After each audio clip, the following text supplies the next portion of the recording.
Let's talk about hell.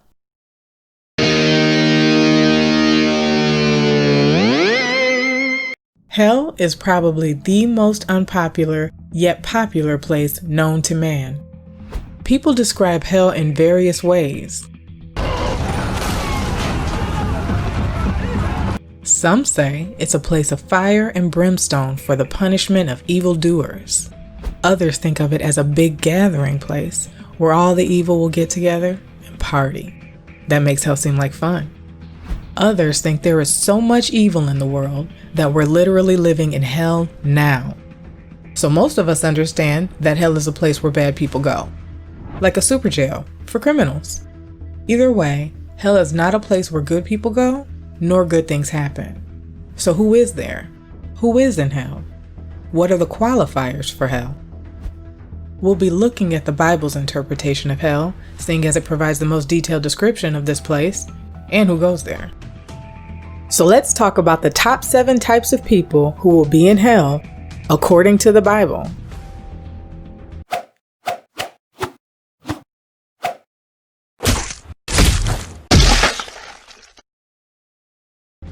Number 1, the wicked. Psalm 9:17 says that the wicked shall be turned into hell. In Hebrew, wicked means morally wrong or a bad person. Oxford English Dictionary defines wicked as evil or morally wrong. The term moral deals with the principles of right and wrong behavior and the goodness or badness of human character. Is it surprising that wicked people will be in hell? The people who habitually decide to do wrong instead of right? In the Bible, God is the source of right and wrong. The Bible points out that God has instilled the basics of right and wrong in humanity. So the person who's doing the exact opposite of what God says would be considered wicked. But also, the person who goes against what his own conscience is telling him would be considered just as wicked. If you're looking over your shoulder because of wrongdoing, make sure that you get it right before you see judgment looking right back at you. Number 2, the proud. 1 John 4:18 states God is love. Romans 5:8 tells us God showed us his love in and through Jesus Christ. Yet, don't be mistaken. There are some things that God hates. Proverbs 8:13 states, "The fear of the Lord is to hate evil, pride, and arrogancy, and the evil way and the froward mouth do I hate." Right there at the top of the list is pride. Are you the type of person who thinks you're better than everyone else? Then we're talking about you. Pride against man is one thing, but against God, it is entirely different. Don't believe? Then you haven't read about this guy. Number 3, the unbelieving. Revelation 21:8.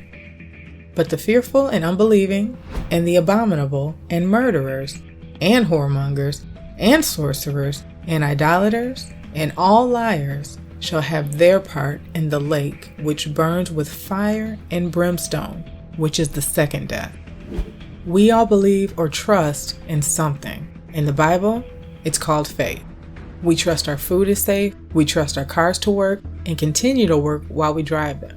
We trust the weatherman for the daily weather, or at least we used to trust the weather report. We trust our scientists, we trust our family and friends, yet so many don't trust God. God doesn't want to spend eternity with someone who refuses to put basic trust in him, any more than we would. He won't force them to do anything they don't want to do. This doesn't just apply to the atheist, but the Christian as well. It's not enough to simply believe that God exists. We must also believe or have faith in what he says. He judges us by what's in our heart and by corresponding actions. This proves for certain what we believe. If someone says they believe that there may be a God out there, or that there is a God out there, how should they act if they really believe that to be true? Number 4, the fearful. Once again, Revelation 21:8 provides a list of candidates for the lake of fire. Another group that is mentioned is the fearful. I know what some of you may be thinking. Wait, how is that fair? I'll explain. Let's be clear. Most of us have something we fear. Bugs, snakes, heights, speaking in front of people, bad singing. God's goal is that we learn to face these things and overcome them. So would God let someone go to hell for having fear of something? Well, if it's something that they're trying to face, then no. However, if they never try to work with God to overcome it, then maybe. Why? We already saw that the unbelieving was one of the groups mentioned on this list. Well, fear is the opposite of faith, or believing in God and what He says. If faith is the confident expectation that something good will happen, then fear is the confident expectation that something bad will happen. Once what we fear becomes greater than God, then God is dethroned in our lives. The fearful say that a thing or situation is more effective than God. God cannot do anything about it. Therefore, they make that thing a god in their life, something they subject themselves to. Why is this a problem? God can't help us if we don't allow Him to. He also doesn't want us worshiping anything or anyone other than Him. What people fear tends to have a large amount of control over them. They trust in the power of the thing they fear over whatever trust they have in the power of God. Look, fear can drive people mad, even to the point of hallucination. But Christians can fight fear with numerous weapons, such as prayer, angels, reaping good things that we sow, the power Christ gave to the church over all the power of the devil, and over 8,000 promises mentioned in the Bible, more than 7,000 of which are made by God exclusively toward mankind. It becomes easy to see why God mentioned fear as a problem. Fear says, I can't escape this problem, even though the solution has already been given to you. Now don't feel too bad, the standard is pretty high, and we could all use some improvement in this area. But the fearful, the ones who are constantly filled with fear, still go to hell. Number 5, the occult. Although the term occult may not be used often these days, and the practice may seem to be just as rare, there are clear reasons why these poor souls are destined for hell. Occult comes from the Latin word occultus and carries the idea of something secret, hidden, or mysterious, and usually involves the supernatural.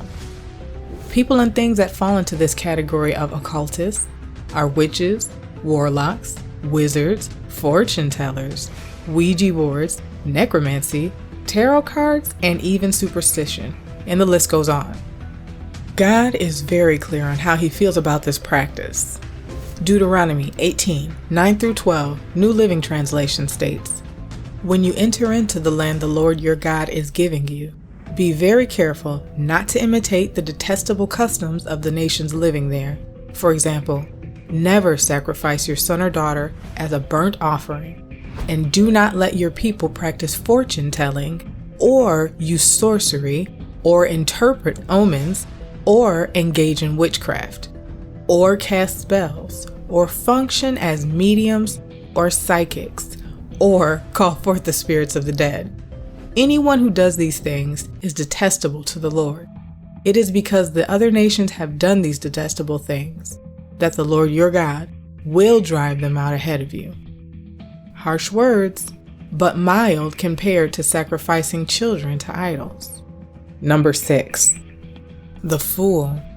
Psalms 14:1 describes the fool as someone who says, there is no God. In Psalm 73, King David said that he was starting to envy foolish people because some of them are very successful and don't seem to have much trouble. They don't live disciplined moral lives, yet they're doing very well in life. But then after spending some time with God, he sees that the end for the foolish man is destruction. Or said another way, justice will be served. Number 7, those who forget God. Did we forget anything? God, maybe? God created everything. We wouldn't even exist without Him. So doing life without Him is not an option. God is not a fan of doing life without Him, no matter what the reason. He knows everything that we know. He created everything that we know. We get wisdom from Him. He also knows our heart's true intent. Did you really mean to hurt that person? Or did the words just come out wrong? He knows when we're not being honest with ourselves or others.